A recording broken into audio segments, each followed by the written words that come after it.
My name is Janet Poole, and I'm a professor in the Department of East Asian Studies at the University of Toronto. I was fortunate enough to receive a Chapman Humanities Institute Fellowship last year, which enabled me to spend 6 months of the year focusing purely on my research. Now, things didn't quite go as planned, as I'll explain. The pandemic forced me to switch track, but I was able to do so. And I will be publishing a book next year that is based on the research and my work during the fellowship period. And that's what I'd like to talk a little bit about here. So my research concerns the literature and cultural history of mid-20th century Korea. And by this, I mean the decades of the 1930s, 40s, and into the 1950s. I spend a lot of time reading fiction, poetry, cultural criticism, looking at paintings, photographs, some films. I'm also a literary translator, so I translate fiction written in Korean and Japanese into English. And over the past decade, I have found these two activities coming together and merging with increasing frequency. So this period of the 1930s to 1950s actually saw the heyday of modernism in the arts and experimentation with literature, but it was also a historical vortex. Korea had been a colony of Japan from 1910 to 1945, and during the later years of that period, Korean society underwent intense militarization during the Asia-Pacific War, which left deep divisions. Those divisions were only heightened after the collapse of the Japanese Empire, when the peninsula was divided into two. The northern zone was administered by the Soviet Union and the southern zone by the United States. It hardly seems adequate or appropriate to use the term decolonization to describe what happened in Korea. But actually that's probably the case in many more places, such as India, Pakistan, where nations were violently divided, or places such as East and West Germany, where polarized opposition split territory into what was to become Cold War terrain. By 1948, the temporary partition in Korea, which was satisfying the goals of the Soviet and American empires, had become a hardened border, and two separate states had been declared. Powerful ideological depictions of each half were everywhere. So these often contrasted the socialist revolution of daily life in the North with the crony capitalism of the South, or if you took the other point of view, the freedom from the threat of loss of property and autonomy in the South versus stringent control in the North. As a result, people were crossing the border with increasing difficulty, but still managing to cross over into the other side. And they had multiple motivations. So some did believe that they were moving to a more desirable version of society. Others were simply rejoining family, perhaps trying to make a living or escaping persecution. Eventually, increasing strife led to the Civil War, what in English is called the Korean War. And this active fighting in this was from 1950 to 1953. So my research deals with the ways in which modernist artists lived this history, both in their lives and in their works. And we can see traces of their lives in pages such as this one. So what you're looking at is a list of famous Korean poets that were active in the 1930s at the height of the modernist movement. And if we look carefully, we will see how there are question marks, typically for the date of year of death. So Chung Ji-young was a very famous modernist poet, born in 1902. No one knows when he died. Here we have Baek Sok, absolutely beloved national poet today, born in 1912, We don't know when he died. We could look here, we see a more complicated version of this phenomenon where we have authors' dates recorded as unknown, where we have the question marks. Here's Ojanghyun, who I'll talk about a bit later, and where we also have simple kind of empty spaces. Empty spaces are presuming maybe that the fact of death is unknown, but actually in the case here, for example, of Myongiks, who I'll also talk about, we do know that he's dead, but he appears as an empty, that appears as an empty space here. Here we have Park Young-hee again. A question mark marks the moment of ending. The question mark marks the unknown, but it does not explain the reason for that unknowability. Now, these are all actually writers who moved to the northern half of the peninsula over the course of the late 1940s. And amongst them, pretty much every famous modernist artist, poet, and fiction writer from the time. Their motivations for going north were varied too. Some of them originally hailed from northern regions, and perhaps they were simply returning to their hometowns from the colonial cultural capital. Some of them were committed socialists and were believed in the possibilities for the northern government.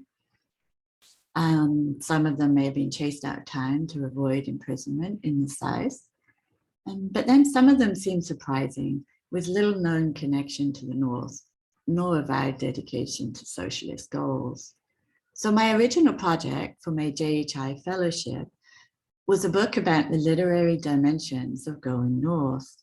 And what I meant by this was to examine what these writers actually wrote and published after 1945, immediately before or after they arrived in the North. Rather than hypothesize about their motivations, I wanted to discover how their movement shaped their writing, how that writing responded to such violent decolonization and civil strife. But it proved very hard to find copies of the works they wrote after moving to North Korea. And then when I found them, it was even harder to know how to read them. So some necessary context here is that all the works of the writers who moved to North Korea were subjected to a publication ban under South Korea's strict anti-communist laws. And that ban lasted until 1988. So for the first 4 decades of existence of South Korea, it was not possible to purchase or read works by writers who had moved north. The ban was lifted in 1988, but its shaping of the literary canon in the South still remains to some extent. The shadows of the Cold War also stretch long in the way that critics tend to interpret these works through the concept of propaganda. There's a reluctance to accept that short stories written in North Korea could be literature or art. They are defined, and I would say their interpretation is constrained by the concept of propaganda. So as a result of this, although to some extent the pre-liberation works of these writers have been restored in the South and they're now readily available in the bookstore, the northern work, the works they wrote after moving north, are basically still shrouded in mist. Cold War censorship operates through the lens of interpretation as much as it does through silent suppression. And this situation is further complicated by the fact that so many of these writers did not fare so well in the long run. Although most of them continued to publish through the end of the decade, and some of them after the Korean War, their existence through the 1950s was precarious. So we can see here some of the writers that I'm working on. Here is Im Hwa, famous revolutionary poet from the 1930s and one-time movie star. Accused of spying for the US, he was apparently shot in August 1953. Likely as a leading figure in the southern-based Communist Party, he was seen by that time as a rival to power in the northern zone. to which he'd crossed over in 1947. Here we see his wife, Chiharyan, who wrote one of the most enduring fictional depictions of the end of the colonial occupation and the emotional impact of the return to public life of the Communist Party after its deathly suppression by the imperial power. So her short story about a formerly imprisoned communist leader suddenly being able to join the party in public after in 1945 is really quite a powerful representation of the post-liberation experience of communists or former communists. Her actions after her husband's death are unknown, and as you can see here, her question mark remains. Here we see Ojanghyun. He was known as a decadent poet in the 1930s. Post-liberation, his first publication was a book of translations of the Russian poet Yesenin. And then along afterward, we can see that O clearly sees an analogy between Yesenin's support of the October Revolution and O's own options in the midst of post-liberation chaos and its revolutionary potential. So he's really thinking about what it means for a formerly decadent poet to join the revolution as a poet. But Yesenin's early suicide in 1925 is often interpreted as due partly to the onslaught of Stalinism and the devastating impact it had on artists. Despite this, and being aware of this clearly, O still went north in 1947, but apparently died of illness in 1951. So he did not live to see what may well have been a very different future for him. Another somewhat dilettantish figure from the colonial era was Chiharyan, whose antiquarian, decidedly bourgeois tastes ensured that his move was a complete shock to everybody. He fell out of favor in the 1950s and went into internal exile. Nobody knows when or how he died. And finally, here is the cover of a 1947 collection of short stories by the writer Myongiks. There isn't much of a photographic record of Trey left. He was distinct maybe because he was a Pyongyang native, born and lived in Pyongyang all his life. He continued to publish after 1945, but he did not remain at the center of North Korean literary life, and he became the focus of my attention during the past year. Now, these people were famous. They were stars and integral to any history of literature written in Korean, and yet they literally disappeared from recorded history as silence fell over them on both sides of the border. Before COVID struck, I had started tracking down their original works from the late 1940s. As you can see here, here we have a page from poet Ojanghyun's first poetry collection written post-liberation, scanned from a copy in the Library of Congress. The material circumstances of the publication were clearly difficult. The paper's thin, it's torn, the print is pale. And I should stress that this book is hard to find anywhere in the world. There are recent reprints in South Korea of some of the works that were written in the 40s, but they tend to be uneven in coverage and quality. And of course, they can't help but fail to convey the circumstances revealed by this page of O's poetry.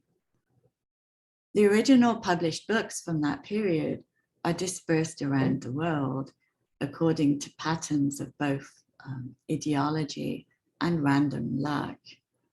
So University of Washington, Seattle has a lovely collection of fiction from this period. Here you see the notice of an exhibition of the books, which I was fortunate enough to attend a few years ago. Presumably this collection stems from the connection of the university in Seattle with Sam Solberg, who was one of the early students in America of Korean literature and who had traveled to Korea as an American soldier in the early 1950s. Thankfully, UW digitalized its collection a few years ago, so they are available to peruse. Here is one of the beautiful covers of their books. This is Lee Tae-jun's 1947 record of a journey to the Soviet Union, describing his trip as just after he had moved to North Korea, and he traveled on a VIP cultural mission to the Soviet Union. You might notice here, or what really I think distinguishes the collection at UW is the pretty excellent condition of the books. If you try to find these books in South Korea, not only will it be difficult because of censorship, but they will not be usually in such good condition because they have not sat unrecognized and unread on an American bookshelf for the past half a century.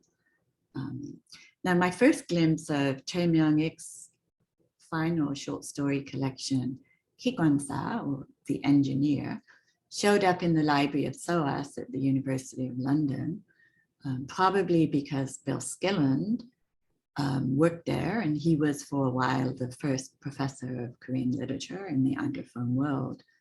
And you can see here, in this case, the quality of the book. It's not in great condition and hopefully not too damaged from my own efforts to scan it.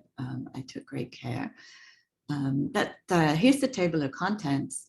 Now, the latest Korean edition of Choi's work in South Korea does not even identify the whereabouts of the stories that can be found in this collection. So some global travel is involved in gathering together these works, whose existence has been so precarious that they are literally scattered across nations. Ultimately, with travel restrictions and most libraries and archives closing in 2020, I realized I could not pursue the final version of what I'd hoped my book would be. So I had little option but to switch track. By this time, I was in the English countryside. I'd had to travel there for family reasons. I was far away from any library, even a closed library.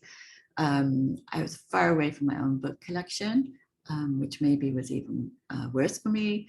And I was about to encounter the transatlantic suspension of travel, just as I was about to return to Toronto. But what I did have with me were some previous scans from an earlier trip, a pre-pandemic trip to the Library of Congress, and a pretty complete collection of my favorite author, Choi Myong-ik. And so I returned once more to literary translation. It's highly portable, its work. You just need a computer and the text you're translating. And it operates through a kind of rhythm that appeals when the world seems to be coming to a halt and nothing is going as planned. So this is maybe translation as comfort translation. You just keep moving forward one word at a time, one page at a time. And what's more, it's literary translation. So you can lose days pondering the right turn of phrase. Now, I first began translating Choi Myong-ik's short stories when I was a graduate student 2 decades ago. So my first move was to revise those translations, noticing the way my approach to translation has changed over those decades. Then I added new translations, especially from the period of the Korean War. So my selection of Choi's fiction, which will appear next year, is comprised half of the colonial era stories that first drew me to Choi's work. So these have descriptions of the streets of Pyongyang in the 1930s, a growing city, fallen revolutionaries in northern Manchuria, and the trafficking of sex workers across the northern border. And then the other half of the collection presents his later work. And I have 3 stories from The Engineer, the book I found in London. So this was perhaps his last collection of short stories. He did write a novel and a book about writing later on, but in this collection from 1951, this seems to have been the last work of his in the short story form at which he excelled. And the stories show the Korean War from a side not often appreciated or available in English. So in one story, a young boy returns to his home neighborhood in Pyongyang to find it bombed down. And the description of the devastated cityscape corroborates what we know about the extreme bombing of the northern region during the war. The boy is captured by the South Korean army, who've occupied the city as the front line, moved up the peninsula in the fall of 1950. Eventually, he's put into a prisoner of war camp, where he eventually manages to free the northern soldiers through they escape through the sewer system. And it's fortunate that they do, because actually the southern soldiers are about to hurriedly move out of town as the front line was moving again. And we know from the historical record that this often resulted in massacres of prisoners of war. Another story, it's a first-person story, which is quite rare for Che, but it describes the character Ai and his wife in a convoy of refugees fleeing the city through a narrow ravine when 2 American bombers show up. Now, we may be familiar with the iconography from US movies of bombers over a devastated landscape, deforested by napalm, but perhaps we're not so familiar with the thoughts of those on the ground who tried to find impossible shelter in the walls and rocks as the bullets draped their path. Now, as all stories of war, these stories are not immune from taking sides, but they do offer a counterpart, a rejoinder to the depictions of the war most readily at hand, for the very fact that they take the side that most English language readers either did not or could not. Che did not actually go north in the physical sense because he was already there. He was born in Pyongyang and he lived there his whole life, as far as we know.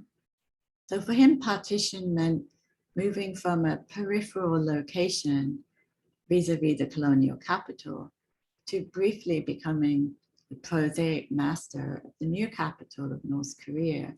And I think he acquired that status. He was the obvious candidate for that status due to the fact that he had already elegized the Pyongyang streets in his earlier colonial era work. His work then shows how going north is not only a question of physical mobility, but also imprinted in the imagination and creative life. And so reading through his stories through the most intimate form of translation throughout the pandemic has, I hope, better prepared me for that next book project to be completed when the pandemic eases a little. So thank you to the JHI. I do think I find myself in need of another fellowship.